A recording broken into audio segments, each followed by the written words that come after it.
Isinumpa ni Jesus ang puno ng igos.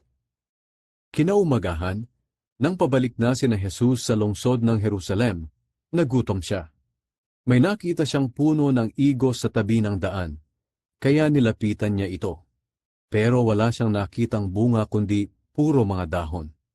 Kaya sinabi niya sa puno, "Hindi ka na mamumunga pang muli." At agad na natuyo ang puno. Namangha ang mga tagasunod ni Jesus nang makita nila iyon.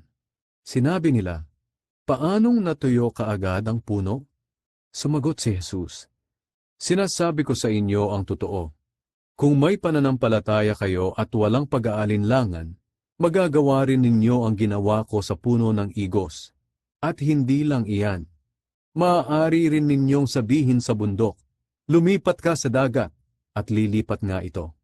Anumang hilingin ninyo sa Diyos sa panalangin, ay matatanggap ninyo, kung sumasampalataya kayo."